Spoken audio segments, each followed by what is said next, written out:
Hello friends, welcome to my YouTube channel learning academy. तो आज के इस क्लास में, आज के इस वीडियो में हम लोग बिहार बोर्ड कक्षा 10वीं के बायोलॉजी सब्जेक्ट का चैप्टर 2 श्वसन जो चैप्टर है, इस चैप्टर का लघु उत्तरीय प्रश्न हम लोग उस प्रश्न का उत्तर जानने वाले हैं। क्योंकि प्रीवियस वीडियो में हम लोगों ने इस चैप्टर का अति लघु उत्तरीय प्रश्न को सॉल्व कर लिया था।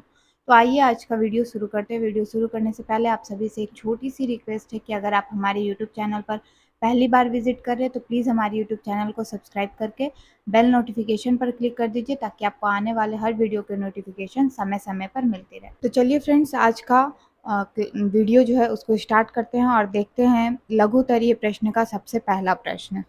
तो फ्रेंड्स, सबसे पहला जो प्रश्न है लघु उत्तरीय प्रश्न का, वो आपसे पूछा है कि श्वसन जो है वो सजीवों के लिए क्यों अनिवार्य है।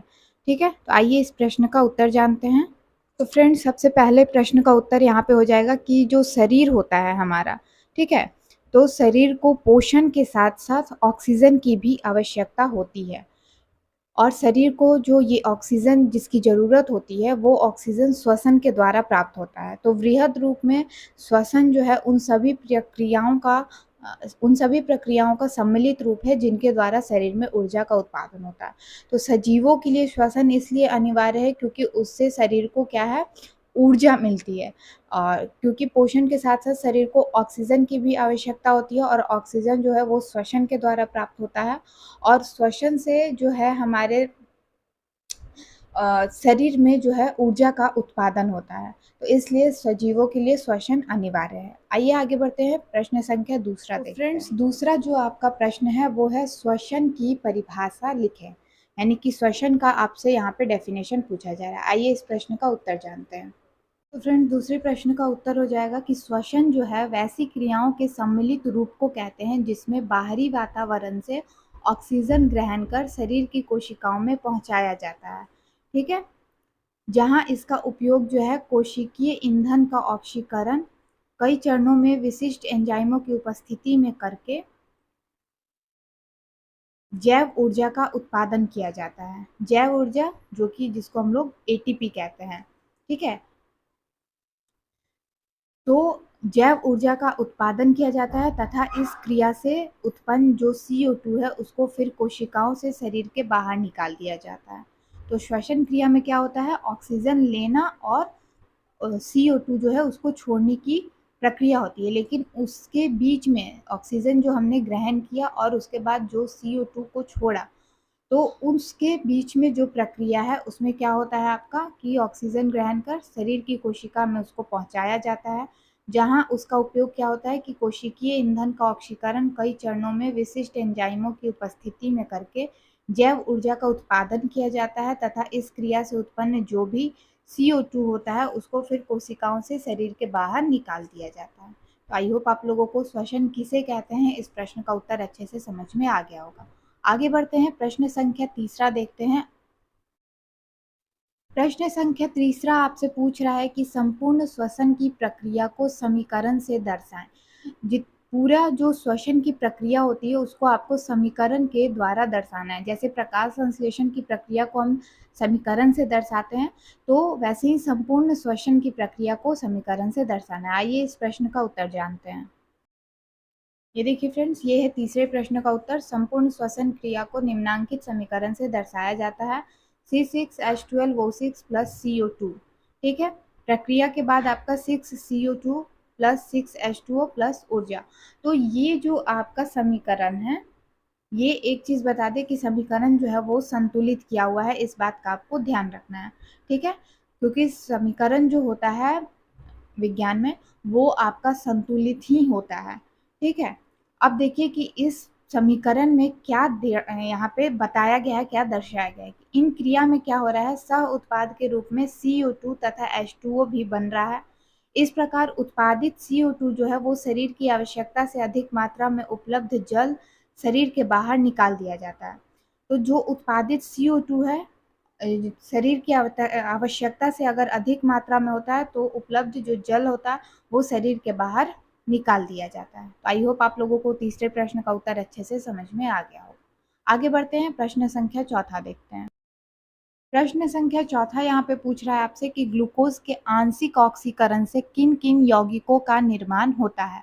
तो ग्लूकोज का जो आंशिक ऑक्सीकरण होता है उसमें कौन कौन से यौगिक बनते हैं वो आपसे यहाँ पे पूछ रहा है। इस प्रश्न का उत्तर जानने से पहले हम आपको बता दें कि वैसे तो ये वीडियो है ही आपको प्रश्न का उत्तर हम इसमें बता रहे हैं, लेकिन इस चैप्टर को जब हमने पढ़ाया था लाइव क्लास में, ऑनलाइन क्लास के दौरान, तो उसमें इस चैप्टर को जो हमने डिटेल में पढ़ाया था तो उसमें सारी चीज़ों को हमने बताया था। जैसा कि पहले ही हमने कह दिया है कि पहले जो आपका प्रीवियस वीडियो में जो प्रश्न उत्तर का वीडियो अभी तक आया है या फिर क्लास के दौरान भी हमने बताया है कि आपको हम वो सारी चीज़ें बता देते हैं जो आपके बुक में जिस तरह के प्रश्न आएंगे चैप्टर्स जो पढ़ाने के दौरान, उसमें पता चल ही जाता है कि हाँ कौन से प्रश्न के तौर पे आपको, इतने दिन से आदमी जो है वो पढ़ ही रहा है तो पढ़ने के दौरान ये तो पता चल ही जाता है कि कौन सा टॉपिक है जिससे आपको प्रश्न पूछे जा सकते हैं। तो लाइव क्लास के दौरान हमने ये सारी चीज़ें बताई हैं, ठीक है। और ये भी हमने बताया है कि आपको बोर्ड एग्ज़ाम में कौन-कौन से प्रश्न जो है वो आ सकते हैं। वैसे बोर्ड एग्ज़ाम के टाइम में हम आपको वो सारे इम्पोर्टेंट प्रश्न जो है वो आपको बताएँगे। सब्जेक्टिव प्रश्न जितने भी आते हैं वो सारे प्रश्न का वीडियो हम आपको उस टाइम पे दे देंगे, जिससे आप लोगों का रिवीज़न अच्छे से हो जाएगा, ठीक है। फिलहाल बात करते हैं 4 नंबर प्रश्न की कि ग्लूकोज के आंशिक ऑक्सीकरण से किन किन यौगिकों का निर्माण होता है। तो आप लोगों से रिक्वेस्ट है कि आप लोग लाइव क्लास को ज्वाइन किया कीजिए, आप लोगों को बहुत बेनिफिट होगा, आप लोगों के बोर्ड एग्जाम के प्रिपरेशन में बहुत हेल्प होगी, ठीक है। आइए इस प्रश्न का उत्तर जानते हैं। तो फ्रेंड्स चौथे प्रश्न का उत्तर होगा कि जो अवायवीय श्वसन होता है वो श्वसन का प्रथम चरण है, ठीक है। उसमें आपसे पूछा है कि ग्लूकोज का आंशिक ऑक्सीकरण में जो यौगिक का निर्माण होता है उसका नाम लिखने को, लेकिन उस यौगिक का निर्माण जो है वो कैसे होता है वहाँ पे, ठीक है, किस प्रक्रिया के द्वारा होता है वो भी आपको यहाँ पे लिखना होगा, ठीक है। तो वही हम यहाँ पे बता रहे हैं। अवायवीय श्वसन जो है श्वसन का प्रथम चरण है जिसके अंतर्गत ग्लूकोज 6 कार्बन वाले अणु, 6 कार्बन वाले अणु का मतलब है ग्लूकोज में आपने देखा है कि C6 होता है, यानी कि कार्बन का जो अणु होता है वो कितना होता है 6 होता है, ठीक है। तो 6 कार्बन वाले अणु जो होते हैं उसका आंशिक विखंडन होता है ऑक्सीजन की अनुपस्थिति में, क्योंकि अवायवीय श्वसन ऑक्सीजन की अनुपस्थिति में होता है। इस क्रिया द्वारा एक अणु ग्लूकोज से 2 अणु पायरुवेट जो कि 3 कार्बन वाले अणु होते हैं, पायरुवेट यानी जिसमें 3 कार्बन वाले वो अणु होते हैं, उसका निर्माण होता है, ठीक है। तो आपसे प्रश्न में यही पूछा था कि ग्लूकोज के आंशिक विखंडन से किन यौगिकों का निर्माण होता है। तो यहाँ पे आपको उस प्रश्न का उत्तर आई होप आप लोगों को समझ में आ गया होगा। आगे बढ़ते हैं, प्रश्न संख्या 5 देखते हैं। फ्रेंड्स प्रश्न संख्या 5 में आपसे पूछा है कि लगातार दौड़ने से व्यक्ति की पेशियों में दर्द क्यों होता है, ठीक है। जब आपने देखा होगा, आपने भी ये चीज़ फ़ील किया होगा कि आप बहुत ज़्यादा जब दौड़ेंगे या फिर बहुत ज़्यादा चल लेते हैं, तो उससे आपकी पेशियों में जो है वो दर्द स्टार्ट हो जाता है। तो ऐसा क्यों होता है? आइए इस प्रश्न का उत्तर जानते हैं। तो फ्रेंड्स इस प्रश्न का उत्तर बताने से पहले हम आपको यहाँ पे दिखा देते हैं कि ये है ग्लूकोज़ के विखंडन के विभिन्न पथ। तो जब ग्लूकोज़ का विखंडन होता है तो वो अलग-अलग 3 पथ में, यहाँ पे लिखा है ना कि ग्लूकोज़ के विखंडन के विभिन्न पथ। तो जब यहाँ पे विखंडन होता है तो एक होता है ऑक्सीजन, पहला जो ग्लूकोज़ का विखंडन होता है, ठीक है, कोशिका द्रव्य में आपका वो क्रिया होती है जिसमें एक अणु ग्लूकोज से 2 अणु पायरुवेट का निर्माण होता है, ठीक है। तो पायरुवेट का निर्माण होता है तो ऑक्सीजन की अनुपस्थिति में जब ये काम होता है, पायरुवेट जब ऑक्सीजन की अनुपस्थिति में इथेनॉल से, ठीक है, इथेनॉल और कार्बन डाइऑक्साइड से में परिवर्तित होता है तो वो क्रिया किण्वन कहलाती है जो कि ईस्ट में होता है, ठीक है। एक चीज़ बता दें कि ये जो टॉपिक है ये हमने लाइव क्लास में पढ़ाया था, ठीक है। तो लाइव क्लास का जो स्टूडेंट्स पहले से क्लास को ज्वाइन करते आए हैं और पहले से हमारे चैनल पर जुड़े हुए हैं और प्रश्न उत्तर का जो भी मतलब वीडियो आता है वो देखते हैं, तो लाइव क्लास में अगर उन्होंने पढ़ा है, जो हमारे पुराने स्टूडेंट्स हैं, उन्होंने देखा होगा कि हमने इस टॉपिक को कितनी क्लियरली सारी चीज़ें बताई थी। तो पहला तो हो गया ये कि पायरुवेट जो है ऑक्सीजन की अनुपस्थिति में क्या करता है, इथेनॉल और कार्बन डाइऑक्साइड में परिवर्तित हो जाता है और वह क्रिया किण्वन कहलाती है जो यीस्ट में होता है, ठीक है। उसके बाद दूसरा होता है ऑक्सीजन के अभाव में हमारी पेशियों में जो पायरुवेट होता है उससे लैक्टिक अम्ल का निर्माण होता है और हमारी पेशी कोशिकाओं में अधिक मात्रा में जब लैक्टिक अम्ल संचय हो जाता है यानी कि स्टोर हो जाता है तो बहुत ज़्यादा चलने या दौड़ने के बाद हमारी पेशी कोशिकाओं में क्या होता है, दर्द स्टार्ट हो जाता है। यहाँ पे लिखा है ना, देखिए पहला में लिखा है इथेनॉल और CO2 जो है वो मिलकर जब इथेनॉल और कार्बन डाइऑक्साइड में परिवर्तित हो जाता है। पायरुवेट जो है वो ऑक्सीजन की अनुपस्थिति में इथेनॉल और CO2 में परिवर्तित हो जाता है और वह क्रिया किण्वन कहलाती है जो कि ईस्ट में होती है। फिर यहाँ पे ये दिया कि ऑक्सीजन के अभाव में हमारी पेशियों में क्या होता है, लैक्टिक अम्ल का निर्माण होता है। ठीक है, उससे हमारी पेशी कोशिकाओं में बहुत ज़्यादा चलने या दौड़ने के बाद ऐंठन होने लगती है या तकलीफ होती है। तीसरा, जब पायरुवेट जो है अगर उसका पूर्ण ऑक्सीकरण हो यानी कि ऑक्सीजन की उपस्थिति में उसका जो है पायरुवेट का पूर्ण ऑक्सीकरण होता है तो CO2 और जल का निर्माण होता है और यह क्रिया जो है ऑक्सीजन की अनुपस्थिति में होती है तो इसको हम लोग वायवीय श्वसन कहते हैं। बात सिर्फ यही थी यहाँ पे अवायवीय श्वसन वाली जो प्रक्रिया है, चूंकि पायरुवेट जो है आपका वो ग्लूकोज के आंशिक विखंडन से आपका बनता है। ठीक है, ग्लूकोज के आंशिक विखंडन से आपका दो अणु पायरुवेट का निर्माण होता है। एक अणु ग्लूकोज से दो अणु पायरुवेट का निर्माण होता है। तो पायरुवेट का जो निर्माण होता है उससे आपका यहाँ पे लिखा हुआ है कि पायरुवेट जो है, जब आपका पायरुवेट का निर्माण होता है तो उससे आपका क्या क्या स्थिति उत्पन्न होता है। ठीक है, पायरुवेट के आगे की स्थिति ये दो में बताया। अगर तीसरा जो ऑप्शन है वो ये बता रहा है कि अगर ऑक्सीजन की उपस्थिति में पायरुवेट का पूर्ण ऑक्सीकरण होता है तो आपका क्या यहाँ पे बनता है। तो यहाँ पे आपका CO2 और जल का निर्माण होता है और यह क्रिया चूंकि ऑक्सीजन की उपस्थिति में होती है तो इसे हम लोग वायवीय श्वसन कहते हैं। तो आई होप आप लोगों को ये टॉपिक जो है वो समझ में आ गया होगा। बात करते हैं हमारे प्रश्न की कि हमारे बहुत ज़्यादा चलने या दौड़ने पर हमारे मांसपेशियों में ऐंठन क्यों होती है या तकलीफ क्यों होती है। तो उस प्रश्न का उत्तर भी हमने आपको यहाँ पे अभी बता दिया है। लिखेंगे कैसे वो भी हम आपको बता देते हैं। तो फ्रेंड्स, पांचवें प्रश्न का उत्तर यहाँ पे हम आपको बता दें कि ऑक्सीजन के अभाव में हमारी पेशियों में पायरुवेट से लैक्टिक अम्ल का निर्माण होता है। हमारी पेशी कोशिकाओं में अधिक मात्रा में लैक्टिक अम्ल के संचय से दर्द होने लगता है। तो बहुत ज़्यादा चलने या दौड़ने के बाद हमारी मांसपेशियों में इसी कारण ऐंठन या फिर तकलीफ होती है। तो आई होप आप लोगों को 5वां नंबर प्रश्न का उत्तर अच्छे से समझ में आ गया होगा। अगर अभी तक का वीडियो आपको पसंद आया तो वीडियो को प्लीज़ लाइक कर दें, शेयर कर दें और चैनल पर पहली बार आएँ तो चैनल को सब्सक्राइब करके बेल नोटिफिकेशन पर भी क्लिक कर दें। चलिए आगे बढ़ते हैं और प्रश्न संख्या 6 देखते हैं। प्रश्न संख्या 6 आपसे पूछ रहा है कि किण्वन किस प्रकार का श्वसन है, यह कहाँ होता है। तो अभी अभी आपने देखा, जो 5वां नंबर प्रश्न का उत्तर बताने से पहले हमने आपको ग्लूकोज का विखंडन दिखाया था, उसमें दिखाया था कि किण्वन का निर्माण कैसे होता है ना। तो आइए इस प्रश्न का उत्तर वहीं से हमें मिला है तो इसको हम लोग लिख लेते हैं। तो 6 नंबर प्रश्न का उत्तर हो जाएगा कि किण्वन जो है अवायवीय श्वसन है। ठीक है, पायरुवेट ऑक्सीजन के अभाव में इथेनॉल और कार्बन डाइऑक्साइड में परिवर्तित हो जाता है। यह क्रिया किण्वन कहलाती है जो ईस्ट में होता है। ठीक है, तो 6ठे नंबर प्रश्न का उत्तर यही होगा। आपको यहाँ से यहाँ तक लिख लेना है। चलिए आगे बढ़ते हैं। प्रश्न संख्या 7 देख। प्रश्न संख्या 7 आपसे पूछ रहा है कि श्वास नली या ट्रैकिया क्या है। ठीक है, तो श्वास नली या ट्रैकिया के बारे में हमें यहाँ पे बताना है। आइए इस प्रश्न का उत्तर जानते हैं। तो पहले आप ये फिगर देख लीजिए। इस फिगर में आप यहाँ पे देख सकते हैं ट्रैकिया लिखा हुआ है, ये वाला पार्ट। ठीक है, तो ट्रैकिया जो होता है वो ग्रसनी कंठ द्वार के ठीक नीचे एक छोटी सी रचना होती है जिसको हम लोग लैरिंक्स कहते हैं। ठीक है, तो ग्रसनी कंठ द्वार के ठीक नीचे खुलती है लैरिंक्स में। ठीक है, लैरिंक्स पीछे की ओर एक श्वास नली होती है जिसको हम लोग ट्रैकिया भी कहते हैं। तो ट्रैकिया में खुलता है ये हमारा जो है वो ट्रैकिया होता है। ट्रैकिया 11 सेंटीमीटर लंबा होता है जिसका व्यास लगभग 16 mm होता है। ठीक है, तो ट्रैकिया के बारे में हमें यहाँ पे बताना है। आइए इस प्रश्न का उत्तर देख लेते हैं। तो फ्रेंड्स, इस प्रश्न का उत्तर हम लोग कुछ इस प्रकार से लिखेंगे। ग्रसनी कंठ द्वार के ठीक नीचे एक छोटी रचना स्वर यंत्र या लैरिंग्स में खुलती है।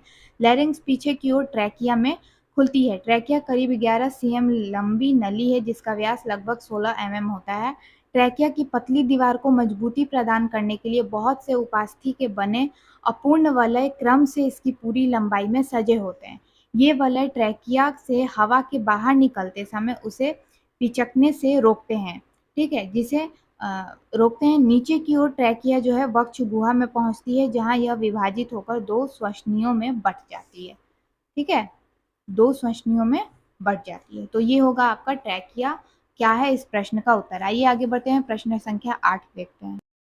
8वां नंबर प्रश्न है आपका, मछलियों में गिल्स कहाँ अवस्थित होते हैं? मछलियों में जो गिल्स होता है वो कहाँ होता है, ये आपसे प्रश्न पूछा है। आइए इस प्रश्न का उत्तर जानते हैं। ये देखिए, ये है मछली, ठीक है, और ये होता है गिल्स, ठीक है।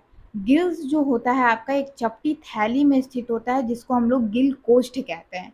और गिल कोष्ठ जो है मछलियों में भी ग्रसनी, जिसको फेरिंग्स कहते हैं मछलियों में, उसमें खुलता है और दूसरी ओर शरीर के बाहर खुलता है। और गिल कोष्ठ में बहुत सारी गिल पट्टिकाएं होती हैं, ठीक है। तो ये वाला जो भाग है इसी को हम लोग गिल्स कहते हैं। ये वाला जो भाग है, यहाँ से आपका जो मछली में जो गिल्स होती है, जिससे वो सांस, उनका श्वसन की जो क्रिया है वो होती है, ठीक है। तो गिल्स कहाँ अवस्थित होता है ये पूछा है। आइए इस प्रश्न का उत्तर लिख करके थ्योरी के थ्रू जान लेते हैं। प्रत्येक मछली में गिल्स 2 समूहों में पाए जाते हैं। गिल्स के प्रत्येक समूह सिर के पार्श्व भाग में आंख के ठीक पीछे स्थित होते हैं। प्रत्येक समूह में कई गिल्स आगे से पीछे की ओर श्रृंखलाबद्ध तरीके से व्यवस्थित होते हैं। हर गिल एक चपटी थैली में स्थित होता है, जिसे गिल कोष्ठ कहते हैं। तो वैसे तो आपसे प्रश्न में सिर्फ यही पूछा है कि गिल्स कहाँ अवस्थित होता है, ठीक है, लेकिन आप ये बता दें कि गिल्स जो है वो आगे से पीछे की ओर श्रृंखलाबद्ध तरीके से व्यवस्थित होता है, मतलब किस तरह से व्यवस्थित होता है, गिल्स कैसी थैली में रहती है और प्रत्येक मछली में कितने गिल्स होते हैं, तो वो बता देंगे। तो मेरे ख्याल से ये इतना जो उत्तर है आपको लिखना चाहिए, ठीक है। आई होप आप लोगों को 8वां नंबर प्रश्न का उत्तर मिल गया होगा। आगे बढ़ते हैं, प्रश्न संख्या 9 देखते हैं। प्रश्न संख्या 9 में आपसे पूछा है कि मानव शरीर की कौन कौन सी रचनाएं श्वसन अंगों का निर्माण करती है। अब जो है आपसे पूछ रहा है कि मानव शरीर में जो है कौन कौन सी संरचनाएं मिलकर के श्वसन अंग का निर्माण करती है। आइए इस प्रश्न का उत्तर देखते हैं। तो इस प्रश्न का उत्तर हो जाएगा कि मानव में निम्न अंग मिलकर के श्वसन अंग का निर्माण करते हैं। पहला होता है नासिका छिद्र, दूसरा होता है स्वर यंत्र या लैरिंग्स, तीसरा होता है श्वास नली या ट्रैकिया, और चौथा होता है फेफड़ा यानी कि लंग्स। तो ये 4 चीज जो है, 4 अंग मिल करके श्वसन अंग का निर्माण करती है। ये 4 संरचनाएं मिल करके श्वसन अंग का निर्माण करती हैं। प्रश्न संख्या 9 का उत्तर आई होप आप लोगों को समझ में आ गया होगा। आगे बढ़ते हैं, प्रश्न संख्या 10 देखते हैं। 10वां नंबर आपसे प्रश्न पूछा है कि श्वासोच्छ्वास क्या है, ठीक है, और ये लघु उत्तरीय प्रश्न का आखिरी प्रश्न है। आइए इस प्रश्न का उत्तर जानते हैं। तो फ्रेंड्स, इस प्रश्न का उत्तर यहाँ पे हो जाएगा, श्वसन जो होता है वो 2 क्रियाओं का सम्मिलित रूप है, ठीक है। पहली क्रिया में हवा नासिका से फेफड़ा में पहुंचती है, जहां इसका ऑक्सीजन फेफड़े की दीवार में स्थित रक्त कोशिकाओं के रक्त में चला जाता है, ठीक है।